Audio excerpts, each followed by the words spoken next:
ଓହୋ ହେମ ହେମ ଏଠି କ୍ଷୀର ପ୍ୟାକେଟ୍ ଆଣିଦେଲି ମ ବା ଓହ କିଏ ହାଲିଆରେ କେଡ଼େ ବାବୁ ଗୋଟେ କାମ କରିଦେଲ ମୋ ବୋଇଲ କହିଲେ କ'ଣ ହେଁ ଚା ପିଇବା ଟାଇମ୍ରୁ ଯାଇଥିଲ ଯେ ମୋର ଭାତ ଡାଲି ତରକାରୀ ଭଜା ସବୁ ହେଇଗଲାଣି ତମେ ଏବେ କ୍ଷୀର ଧରିକି ଆଉଛ କି ମୋ 12 ଘଣ୍ଟା ବେଳକୁ ବୋଲେ ମୋର ଅବସ୍ଥା ଦେଖି ତମେ ଜାଣିପାରୁନ କି କ'ଣ କିଛି ଅବସ୍ଥା ସବୁଦିନ ତମର ଅବସ୍ଥା ଏକା ଥାଉଛି କ'ଣ ନା ବାହାନା ଥାଉଛି ଏକା ଆରେ ବାବୁ ଶୁଣ ଶୁଣିଲେ ତମ ଆଖିରୁ ଲୁହ ନେଇକି ଝର ଝର ଝର ଝର ହେଇକି ବହିବ ହଁ ଝର ଝର ବାଲ୍ଟି ଆଣି ରଖିଦେବି ବତି ଦେଇଯିବ କ'ଣ ହେଲା ଯେ ଗଲି ମ ଏ ପାଖ ଦୋକାନରେ କ୍ଷୀର ନଥିଲା ହଁ କ୍ଷୀର ନଥିଲା ତ ସେଠୁ ଗଲି ବୋଲଛ ସେ ଦୂର ଦୋକାନକୁ ଗଲି ଟିକେ ଆଗକୁ ଯିବି ମାର୍କେଟ ଯିବି ବୋଲିକି ବାଟରେ ବୋଲଛ ତେଲ ସରିଗଲା ବୋଲଛ ଗାଡ଼ିର ତେଲ ସରିଗଲା ବୋଲଛ କାହିଁ ତେଲ ସରିଯିବ ଜାଣିନ କି ସେ ଦେଖଉନି କି ତମର ସେ ମିଟରରେ ହଁ ମିଟରରେ ଆରେ ମିଟର ପରା ଖରାପ ହେଇଯାଇଛି କେମିତି ଜାଣୁନ କେମିତି ଲୋକଟା ମୁଁ ବୁଝିପାରୁନି ମିଟରଟା ତିଆରି ଖରାପ ହେଲେ ତିଆରି କରିବନି କ'ଣ ଗାଡ଼ି ଚଲାଉଛ ନିଜେ ତେଲ ଅଛି ନ ଅଛି ଏଟା ତ ସବୁ ଜାଣି ଶୁଣିକିରି କିଏ କରିବ କି ଆମେ ରୋଷେଇ ଘରେ ରାନ୍ଧୁଛୁ ଯେମିତି ଆମେ ଜାଣୁଛୁ ନା ତମେ ସବୁ ଜାଣୁଛ ତ ଏବେ ପରଦିନ କେମିତି କହୁଥିଲ ଯାଇକି ଯାଅ ସୋରିଷ ସରିଗଲା ଗୋଟେ ପାଏ ସୋରିଷ ଧରିକି ପଳେଇ ଆସ ସୋରିଷଟାରେ କି କାମ କ'ଣଟା ପଞ୍ଚ ଫୁଟଣ ଫୁଟେଇ ଦେଲେ କାମ ସରିଲା ହଉ ଶୁଣ ମ ହେଲେ ବୋଲଛ ଗାଡ଼ିରେ ତେଲ ସରିଗଲା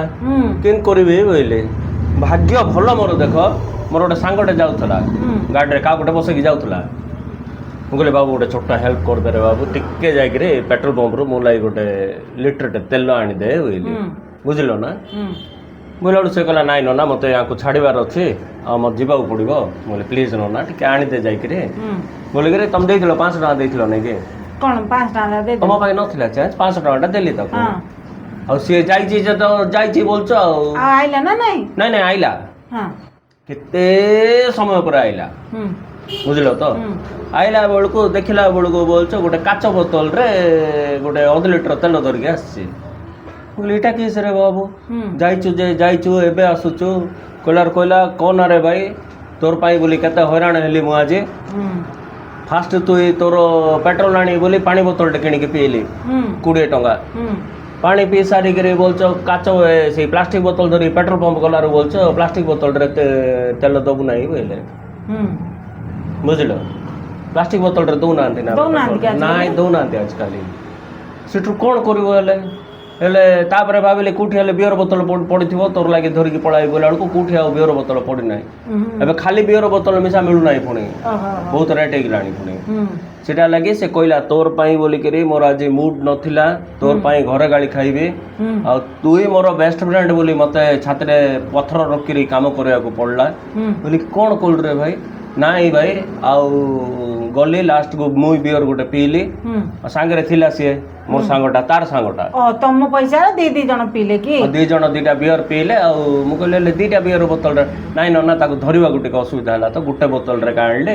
1.5 ଲିଟର ବିୟର 750 ml ର ତ ବିୟର ବୋତଲ କହିଲା ସିଏ ମୋତେ ଆଉ 1/2 ଲିଟର ତେଲ ଆଣିଲି ଆଉ ପକେଇ ଦେଇକିରି ତୁଇ ଗାଡ଼ି ଷ୍ଟାର୍ଟ କରିକି ପେଟ୍ରୋଲ ପମ୍ପ ପଳା ବୋଇଲା ଆଉ 40 ଟଙ୍କା ଗୋଟେ ଫେରାଇଲା ମୋତେ ବା 6 ଟଙ୍କା ଗଡ଼ାକୁ 9 ଟଙ୍କା ଦାନା କି ମୋ ତମର ବୁଦ୍ଧି ବୋଲିବାର ଟିକେ ନାହିଁ ମୋ 50 ଟଙ୍କାର ତେଲ ଆଣିଦେଲା ମୋ 50 ଟଙ୍କା ତେଲ ଆଣିଲେ କ'ଣ ହେଲା ମୋ 5 ଟଙ୍କା ଗଲା ନା ନାଇଁ ମୋ 50 ଟଙ୍କା 40 ଟଙ୍କା ଫେରାଇଲା 90 ଟଙ୍କା ହେଲା ତମର କେତେ ଗଲା ମୋ 410 ଟଙ୍କା ଗଲା ଚାକର ଟିକେ ଖାଇଲେ ବୋଲି କହିଲେ ଯାଇକି ଗାଡ଼ିରେ ଆଗ ତିଆରି କରିକି ଆସ ଯିବି ଯେ ଏଇଠି ନିଅ କ୍ଷୀର ପ୍ୟାକେଟଟା ନିଅ ଟିକେ ଚା ଟିକେ କରି କ୍ଷୀରଟା ଗରମ ହେଲେ ତ ଚା ହବ ଫୁଟେଇକିରି ଚା କରିଦିଅ ହଁ ଫୁଟେଇ ଆଉ ତ ଟାଇମ୍ ଲାଗିବ ଜୋର ହିସାବ ଚା ହେଲେ କ'ଣ ଯିବି ତେଲ 12 ଘଣ୍ଟା ଘଣ୍ଟେ ହବାକୁ ଗଲାଣି ଚା ତେଲ ପକେଇଦେବି ଆଉ ଟିକେ ପରେ ଯାଇକି ତେଲ ପକେଇଦେବି ଟିକେ ଯାଇକି ତିଆରି କର ଟାଙ୍କି ପ୍ୟାକ୍ କରିକି ଆସ 500 ଟଙ୍କା ଦେଇ 50 ଟଙ୍କା ତେଲ ପକା ହଉଛି ମୂର୍ଖ ମାନ ପ୍ରିୟା କି ବାଧା ରେ ବାବୁ ମୋର ଭାଗ୍ୟ କା ସେମିତି ଲାଗୁଥିବ ଏ କ୍ଷୀର ପ୍ୟାକେଟଟା ନିଅ ହେ ନଉଛି